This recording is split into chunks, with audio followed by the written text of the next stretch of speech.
मोऽयं विष्णुपदाय कृष्णपृष्ठाय भूतले श्रीमते जयपताका स्वामिनिति नामिने नमो आचार्यपदाय निताय कृपाप्रदायिने गौरकथाधामोदय नगरग्रामतारिणे नमोऽयं विष्णुपदाय कृष्णपृष्ठाय भूतले श्रीमते भक्तिवेदान्तो स्वामिनिति नामिने नमस्ते सरस्वती गौरवाणी प्रचारिणे निर्विशेष शून्यवादी पाश्चात्यदेशतारिणे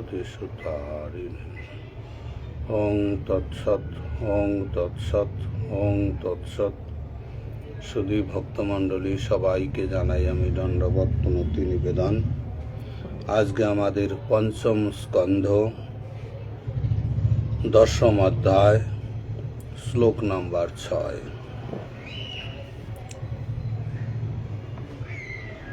আহা কষ্টম ভ্রাতঃ ব্যক্তম উক্তো পরিশ্রান্ত দীর্ঘম অধোবানম এক এব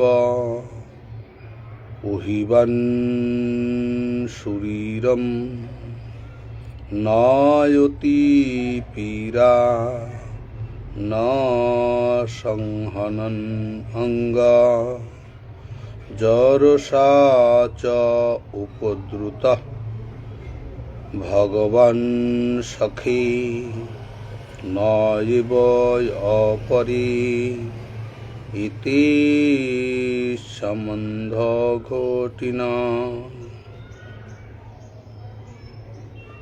ইতি বহু বিপ্রলব্ধ ওপি অবিদ্যয়া রচিত দ্রব্যগুণ কর্ম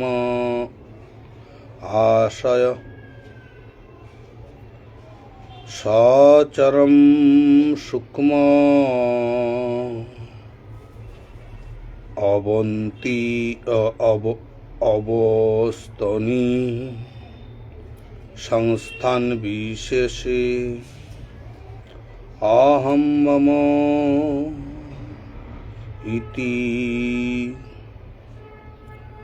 অনধারোপিত মিথ্যা প্রত্যয় ব্রহ্মভূত তুষ্ণীম শিবিকাম পূর্ববৎ উবাহ। রাজা রহুগণ ভরতকে বলেছিলেন, আহা কি কষ্ট, ওহে তাই তুমি নিশ্চয়ই একাকী অনেকক্ষণ ধরে অনেক পথ এই শিবিকা বহন করে অত্যন্ত ক্লান্ত হয়েছ,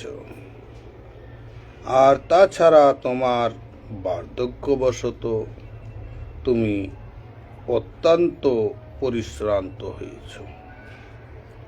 হে সখে, তোমার শরীর তো দৃঢ় নয় এবং তুমিও তেমন বলবান নও।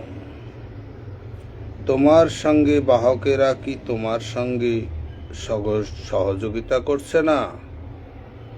এইভাবে রাজা বক্র উক্তির দ্বারা জড়ভরতকে তিরস্কার করলেও জড়ভরত অভিমান শূন্যই ছিলেন। তিনি তার চিন্ময় শরণ উপলব্ধি করার ফলে অবগত ছিলেন। তো এইভাবে সে অবগত ছিলেন যে তিনি তার দেহ নন, তিনি স্থূল অথবা কৃশ ছিলেন না। পঞ্চমহাভূত এবং 3 সূক্ষ্ম উপাদানের সময়ে রচিত জড় পিণ্ডটির সঙ্গে তার কোনো সম্পর্ক ছিল না। হস্তপদ সমন্বিত জড়দেহটির সঙ্গে তার কোনো সম্পর্ক ছিল না, অর্থাৎ তিনি সম্পূর্ণরূপে চিন্ময় স্বরূপী অহম ব্রহ্মহস্মি উপলব্ধি করেছিলেন। তাই তিনি রাজার পরিহাসপূর্ণ তিরস্কার এবং তিরস্কারে বিচলিত হন নাই। নীরবে তিনি পূর্বের মতোই শিবিকা বহন করতে লাগলেন। তাহলে এখানে খুব গুরুত্বপূর্ণ যে দেহ এবং আত্মার মধ্যে পার্থক্য আছে এবং বক্রোক্তিও আছে, তা আমরা কতটুক সম্ভব সময় অনুসারে। তো এইখানে আমরা দেখছি রাজা রহুগণ ভরত মহারাজকে, যিনি রহুগণ রাজা, ভরত মহারাজ জড় ভরতকে বলছেন, আহা কি কষ্ট। বক্রোক্তি মানে ভরত মহারাজের কোনো কষ্ট হচ্ছিল না, কিন্তু উনি বক্রোক্তির মাধ্যমে বলছেন, আহা কি কষ্ট তোমার। তো আবার বলছে ভ্রাত, ভাই, কারণ তিনি ভাই নন যা তাকে ছেড়ে দিবে, তাকে বেতিয়ে পিঠের চামড়া তুলে নেবে। তাই সংকেত যে আহা ভ্রাত, মানে তুমি আমার ভাই নও, কিন্তু তুমি রথ পালকি ঠিকভাবে বহন করছো না। তো তাই কষ্টম, মানে তার কোনো কষ্ট হয় নাই, কিন্তু অথচ বলছে তোমার খুব কষ্ট হচ্ছে। এইভাবে বক্রোক্তি করছেন। তাছাড়া আপনি বহুত পরিশ্রান্ত, আপনি তো বড় পরিশ্রম করছেন। তার মানে বলতে চাচ্ছেন রাজা যে তোমাকে এইমাত্র আমরা পালকিতে লাগালাম, কারণ তুমি কোনো কষ্টও করেনি। আমার যে পালকি বাহক এরা সিন্ধু সবির দেশ থেকে আমাকে বহন করে নিয়ে আসতেছে, আর তুমি এখনই তোমাকে পালকিতে লাগাচ্ছি আর তুমি ফাজলামি শুরু করে দিয়েছ। এই উদ্দেশ্যে উনি বলছেন বক্রোক্তি একে বলে, তুমি বড় পরিশ্রম হয়েছ, মানে তোমার কোনো পরিশ্রম হয় নাই। দীর্ঘম মানে অনেকক্ষণ থেকে তুমি বহন করতেছ, মানে সন্ধি সবি রাজ্যের থেকে অনেক দূর থেকে তুমি আমাকে বহন করতেছ। তো এইভাবে দীর্ঘম বলতেছে।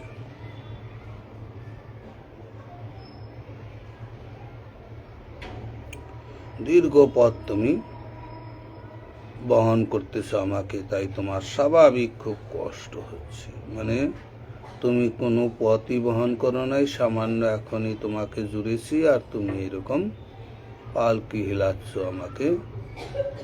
তুমি তাচ্ছিল্যভাবে তুমি আমি যে রাজা সেটা সম্মান দিতে ভুলে গেছো। তো তাই রাজার যে সম্মান সেটা তুমি জানো না। তোমাকে যে উচিত শিক্ষা দিব সেটারই ইঙ্গিত। বলছে তাছাড়া তুমি একলা পালকি বহন করছো, কেউ তো তোমাকে সহযোগিতা করছে না। কারণ ভরত মহারাজ একলা তো পালকি বহন করছিলেন না, আরো 3 জন আছে। তো কাজেই 4 জনে বহন করেছে, সেটাও বক্রোক্তি। তুমি একাই বহন করছো আর তো কেউ বহন করে নাই। তো এইভাবে বক্রোক্তি রহুগণ রাজা ভরত মহারাজকে বলছে।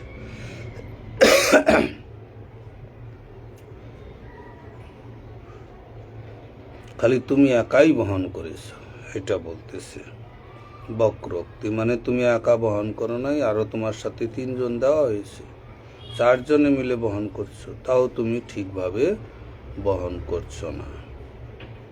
এইটা ইঙ্গিত করছেন রাজা। তো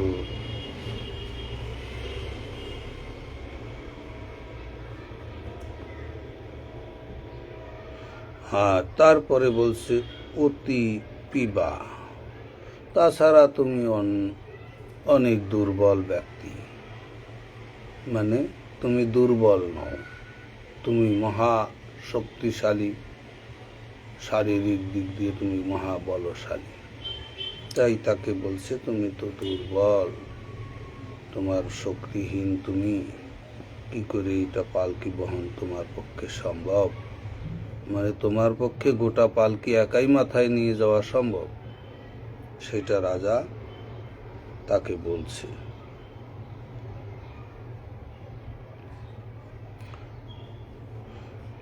আর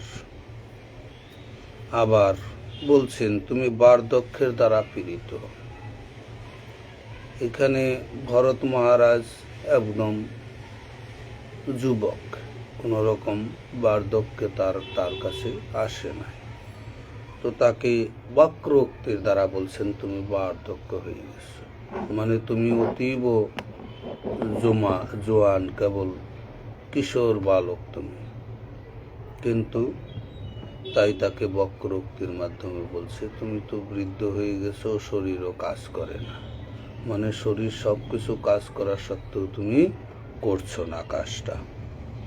এইভাবে বক্রোক্তির দ্বারা ভরত মহারাজকে রাজা গালিগালাজ দিচ্ছেন খুব তাচ্ছিল্যতার সাথে।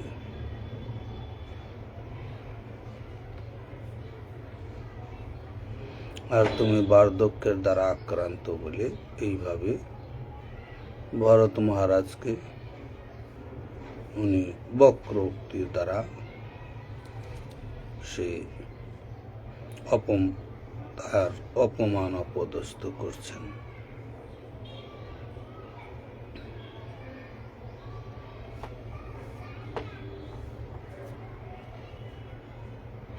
এইবার সেইভাবেই বলছে যে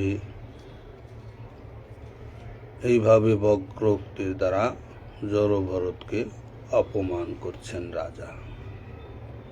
তাহলে এইখানে দেখা যাচ্ছে রাজা উনি সন্দর্শিবুর রাজ্যের রাজা। উনি যাচ্ছেন সেই কপিলদেব ভগবানের সাথে ধর্ম সম্বন্ধে জানার জন্য, আমাদের কি করণীয়, কি করতে হবে এবং আমি কিভাবে ভগবানের সেবায় যুক্ত হতে পারব। তো উনি সেটা জানার জন্য ভগবান কপিল দেবের আশ্রমে সেই গঙ্গাসাগর মেলা যেখানে হয় সেখানে যাচ্ছিলেন। আর এই উক্তিটা হয় ইক্ষু নদী বলা হয়েছে ভাগবতমে। এখানে সাধারণত দেখা যায় ইচ্ছামতী নদী আছে বড়,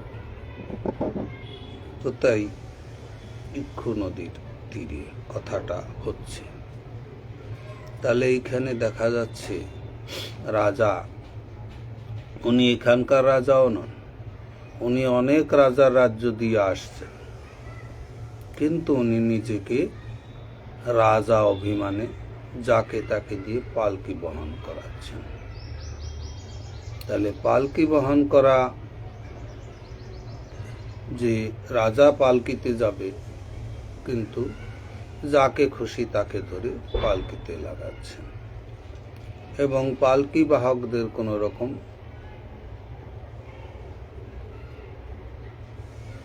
তাদের প্রতি কোনো রকম প্রীতির ব্যবহার তিনি করছেন না। তিনি জানেন আমি রাজা, আমি যা ইচ্ছা তাই করব, আমার উপরে কেউ নাই। কিন্তু এইখানে দেখতে গেলে তার উপরেও অনেক রাজা আছে, রাজা রাজ্য দিয়েও আসছেন, কিন্তু রাজা মনে করছেন আমি একমাত্র রাজা। তো তাই উনি যেখানে সেখানেই যে ক্ষমতা সেটা প্রয়োগ করছেন। এখানে ভরত মহারাজ উনি জমিতে পাহারা দিচ্ছিলেন।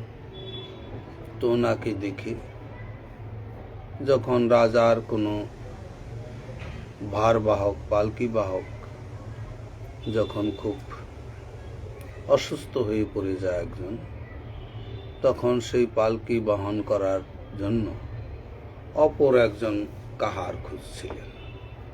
খুঁজতে খুঁজতে এই ভরত মহারাজকে পেয়েছিলেন। ভরত মহারাজকে পাওয়ার পরে তার পেয়াদা, রাজার যে পেয়াদা ছিলেন, উনি ভরত মহারাজকে দেখে খুব সন্তুষ্ট হলেন। কেননা এ মহাবলবান, সুস্বাস্থ্য, বয়সও কম, এবং যদি কেউ টানতে নাও পারে মাথায় করে নিয়ে যেতে পারবে রাজাকে, একাই টেনে নিয়ে যাবে, না দোষ নুদোষ চেহারা। এইভাবে প্রত্যেকেই প্রত্যেকের বিষয়ে মানে নিজের লাভ খুঁজে। যেমন এই দেহটা যখন কেউ পায়, মনুষ্য দেহ, তখন বাবা মা খুব সন্তুষ্ট হয়, আমাদের শরীর থেকে এই দেহটা উৎপন্ন, সুতরাং এই দেহটা আমার পুত্র বা কন্যা, খুব আনন্দিত হয়। ওই দেহটা যখন স্কুলে ভর্তি করানো হয়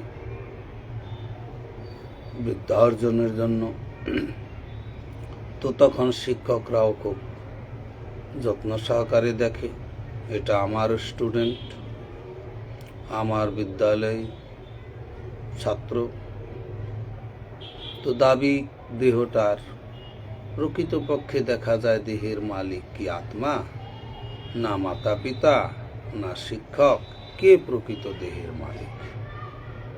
তারপরে যখন সেই দেহটা ভালো রেজাল্ট করে বিদ্যালয়ে, তো তখন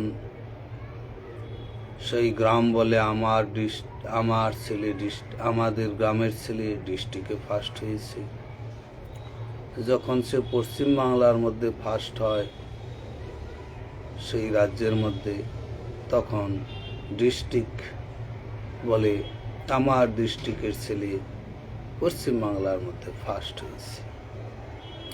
তখন যখন ওই ছেলে সে ভারতবর্ষের মধ্যে ফার্স্ট হয়, তখন পশ্চিমবঙ্গ দাবি করে আমার রাজ্যের ছেলে ভারতবর্ষের মধ্যে ফার্স্ট হয়েছে। তো তখন ভারতের ছেলেটা ভারতবর্ষ দাবি করে তাকে। যখন সে এশিয়া মহাদেশের মধ্যে ফার্স্ট হয়, তখন ভারতবর্ষ দাবি করে আমার ভারতবর্ষের ছেলে এশিয়া মহাদেশের মধ্যে ফার্স্ট হয়েছে। যখন সে সমগ্র বিশ্বের মধ্যে ফার্স্ট হয়, তখন এশিয়া মহাদেশ দাবি করে আমাদের এশিয়া মহাদেশের ছেলে সে সারা বিশ্বের মধ্যে ফার্স্ট হয়েছে।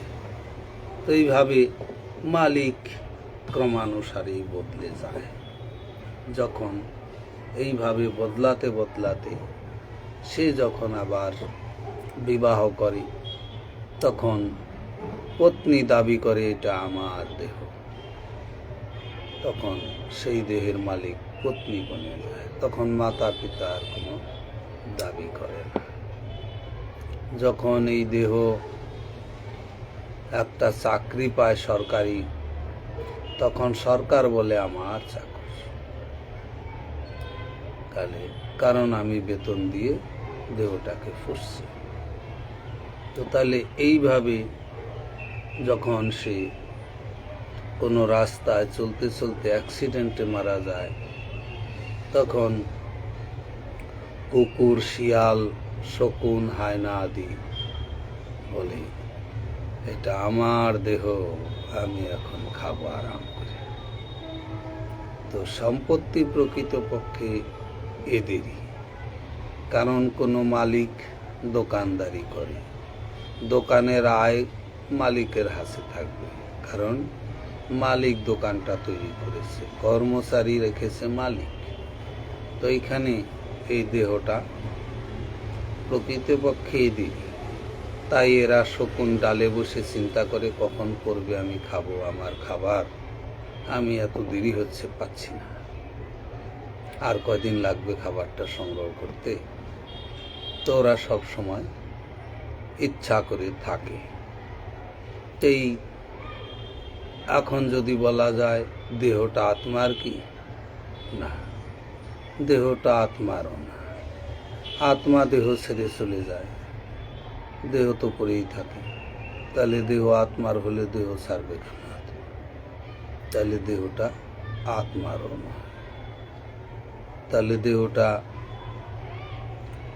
যখন মৃত্যু হয় তখন আগুন বলে এই দেহটা আমার, আমি একে ভস্মীভূত করব।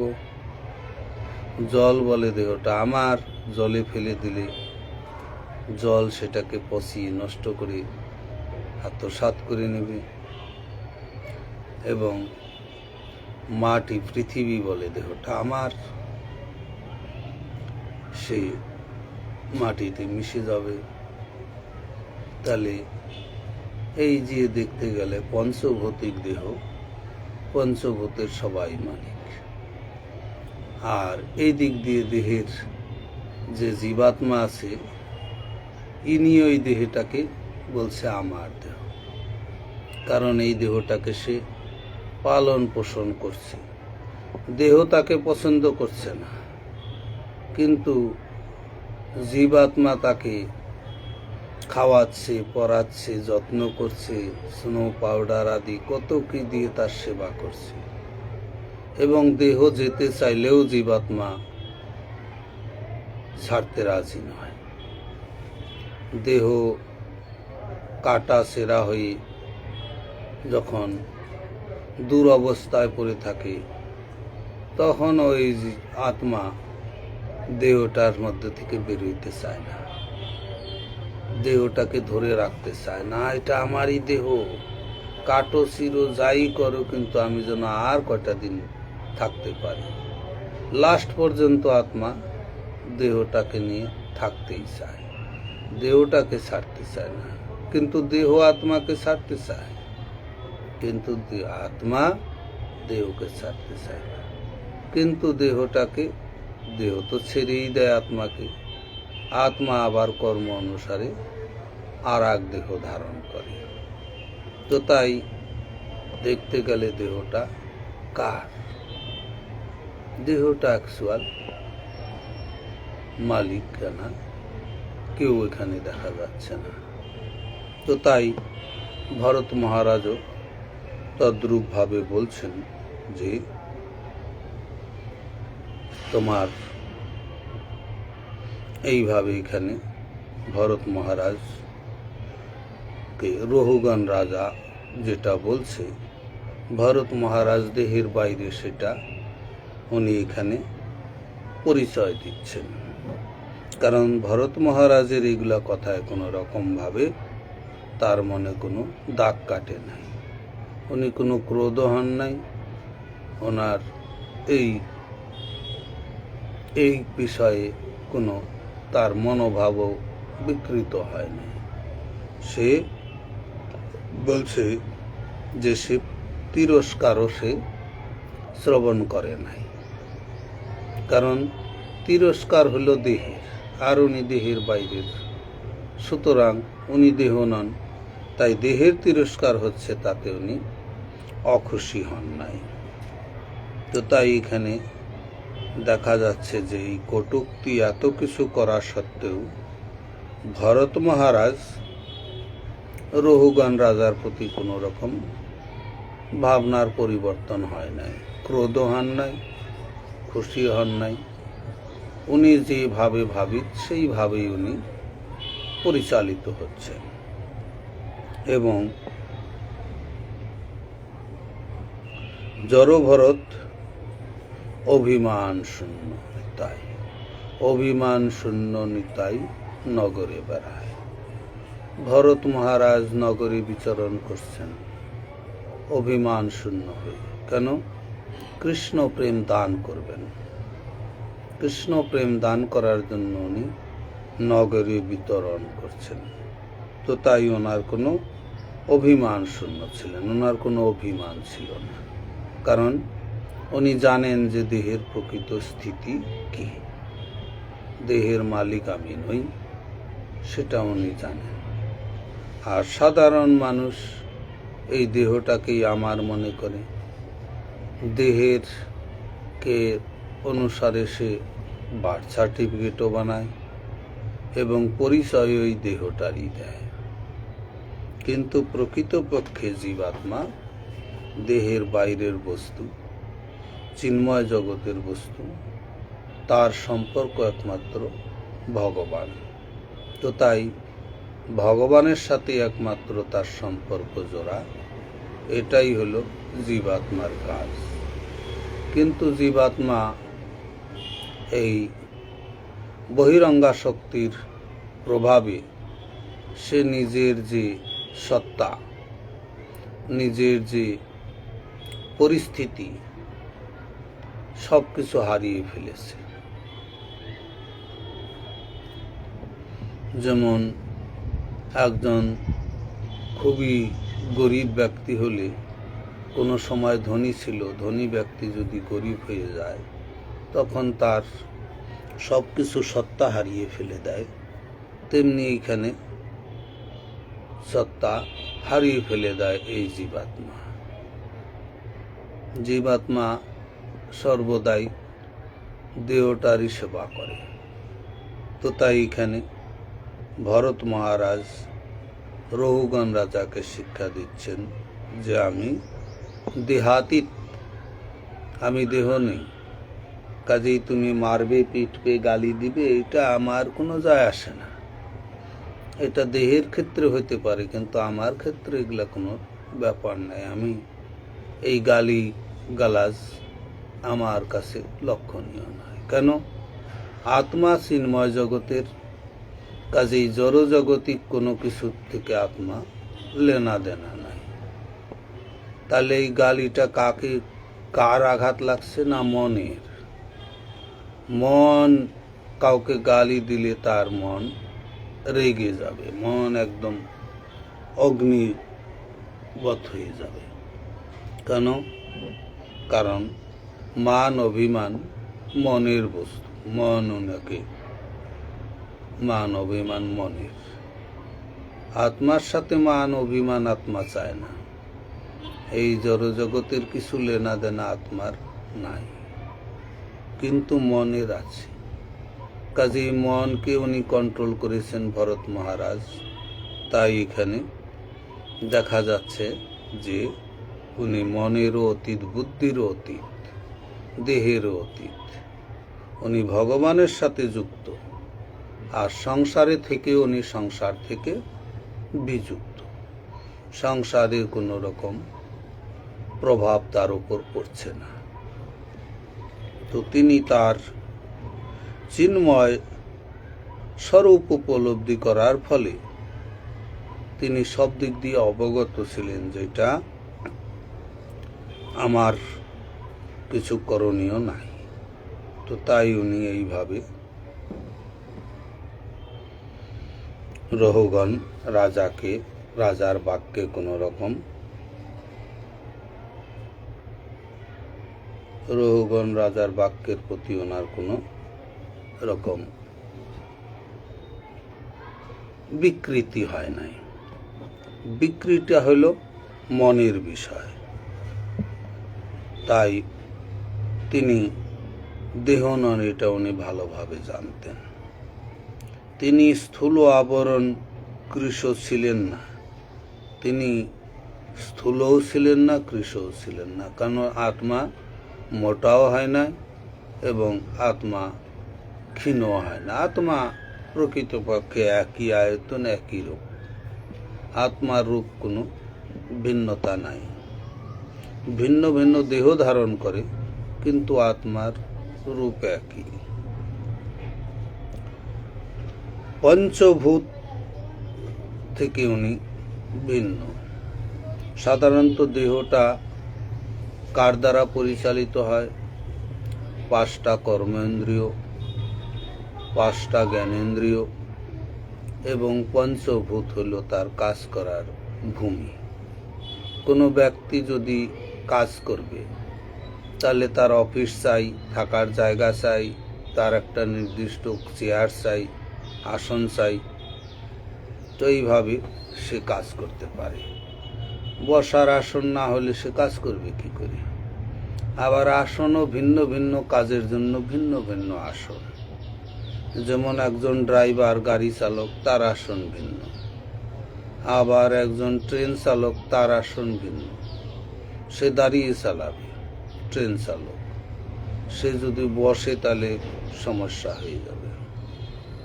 কাজেই তার দাঁড়িয়ে দাঁড়িয়ে ট্রেন চালাতে হবে। আবার কার ড্রাইভার বা বাস ড্রাইভার, ট্রাক ড্রাইভারেরা বসে বসে গাড়িটাকে পরিচালনা করবে। এইভাবে আসনও ভিন্ন ভিন্ন হয়। একজন ধ্যান করবে, তার আসন ভিন্ন। একজন ভক্তি যোগ সাধনা করবেন, তার আসন ভিন্ন। তো কাজেই ভিন্ন ভিন্ন পরিস্থিতিতে ভিন্ন ভিন্ন আসন আছে।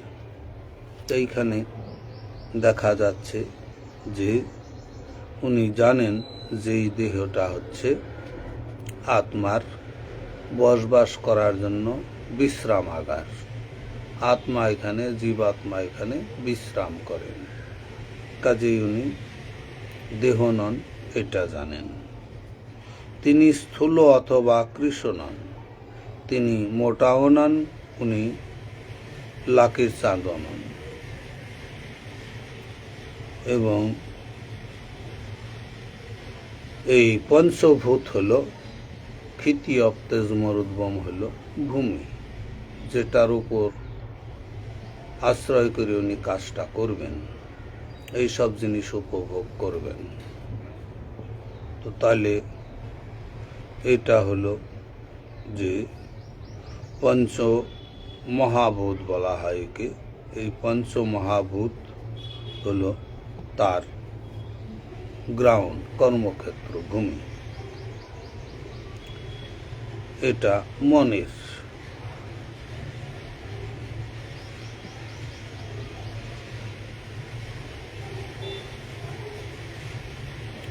তাই সূক্ষ্ম উপাদানের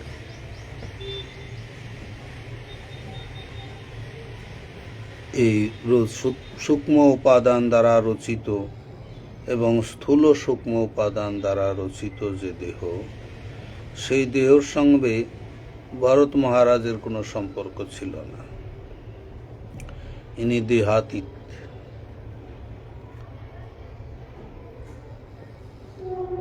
তো তাই সম্পূর্ণরূপে উনি ছিলেন চিন্ময় স্থিতিতে। উনি জড় স্থিতি ওনার ওপর কোনো প্রভাব বিস্তার করতে পারে নাই। তো তাই তিনি জানতেন যে আমি ভগবানের ভিন্ন অংশ। তাই তিনি রাজার পরিহাসপূর্ণ তিরস্কার তাকে কিছু পরিবর্তন করতে পারে নাই, বিকৃত করতে পারে নাই। কারণ উনি কোনো বিকৃত হন নাই। যেমন মন এই দেহে যেটায় থাকে, সেই দেহের যদি কোনো রকম গালিগালাজ দেয়, মন একদম বিকৃত হয়ে যাবে। তো কিন্তু এইখানে মনের অতীত ব্যক্তি, প্রকৃত আত্মায় স্থিত ব্যক্তি, সে কোনো রকম মনোভাব পরিবর্তন তার হয় না। জগৎ পরিবর্তন হইলে উনি অপরিবর্তিত থাকে। নীরবে তিনি পূর্বের মতোই শিবিকা বহন করতে লাগলেন। উনি শিবিকা বহন করাই আমার কর্তব্য, পূর্বজীবনের কর্মফল, আমাকে শিবিকা বহন করা, সুতরাং আমি শিবিকাই বহন করব, এই ভাব উনি প্রকাশ করে আবার শিবিকা বহন করতে উদ্যত হয়ে গেলেন। কাহারদের বললেন, চলো ভাই, রাজাকে পৌঁছিয়ে দিন যেখানে রাজা যাওয়ার ইচ্ছা। তো এইভাবে ভরত মহারাজ আমাদের শিক্ষা দিচ্ছেন যে বর্তমান কলিযুগের প্রভাবে স্থিতি তো অনেক রকম দুরবস্থায় আছে। তাই ভরত মহারাজের এই শিক্ষা আমাদের অত্যন্ত উপাদেয়। তা আমাদের এই শিক্ষা গ্রহণ করেই আমরা ভক্তিপথে অগ্রসর হতে পারব। সবাইকে অসংখ্য ধন্যবাদ। হরে কৃষ্ণ।